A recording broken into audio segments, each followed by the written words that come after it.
मौजूदा बहरान के पेश नज़र हुकूमती तरजीहात में शामिल है गंदम का जो नया सीज़न शुरू होने जा रहा है कि गंदम की बिजाई ज़्यादा से ज़्यादा रकबे पर की जाए और बेहतर जो बीज है उसको इस्तेमाल किया जाए, रस्ट फ्री जो है वो बीज हो, और इस हवाले से भरपूर इंतजाम और इकदाम किए जा रहे हैं।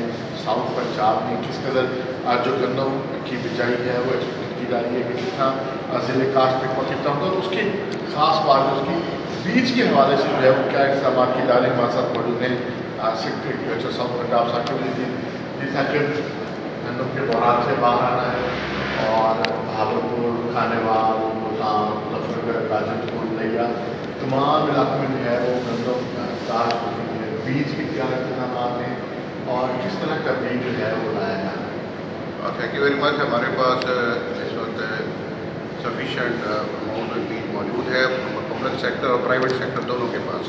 पब्लिक सेक्टर में तो जाहिर है हमारा सीड कॉर्पोरेशन हैंडल करता है, हमारा जो भागलपुर का अदारा है वो हैंडल करता है और वो बड़ी परसेंटेज नहीं होती। इसमें हम इस साल तो ये हुआ कि हमने कुछ वैरायटी जो लास्ट ईयर सामने आई वो कुछ रेजिस्टेंट थी रस्ट की और कुछ मतलब उसमें प्रोन थी ताकि ज़्यादा डिजीज उसमें आ रही थी, तो वो प्रोसेस में है डीलिस्टिंग के, लेकिन वो अगले साल करेंगे, हो जाएगी डीलिस्ट हो जाएगी, अगले साल का बीज नहीं आएगा।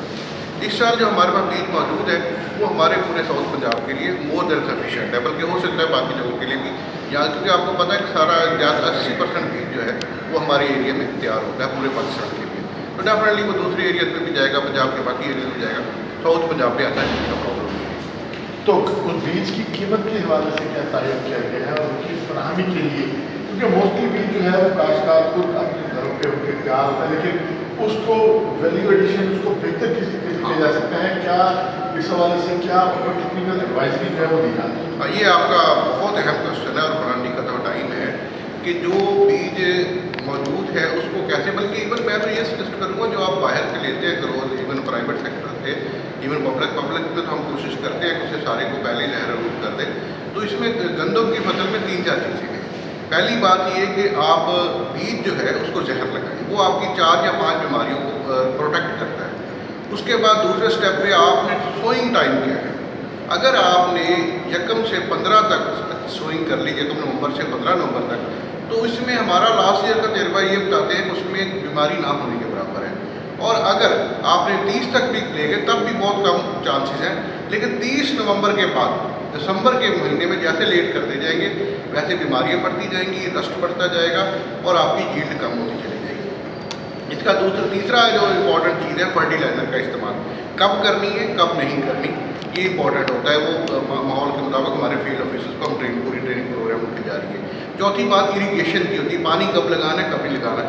इन 4 चीज़ों को, और फिर सबसे अहम बात वीड्स जो है उनको किस तरह मैनेज करना है। अगर इन 5 चीज़ों को हमारा जो ग्रोअर है वो मैनेज कर ले तो हमारे साउथ पंजाब में मैं एक्सपेक्ट कर रहा हूँ कि पिछले साल से भी ज़्यादा अच्छी गंदम होगी। और लास्ट ईयर भी हमारे यहाँ पूरी गंदम फसल अच्छी थी, रिजल्ट भी अच्छे थे, इवन यील्ड भी अच्छा था।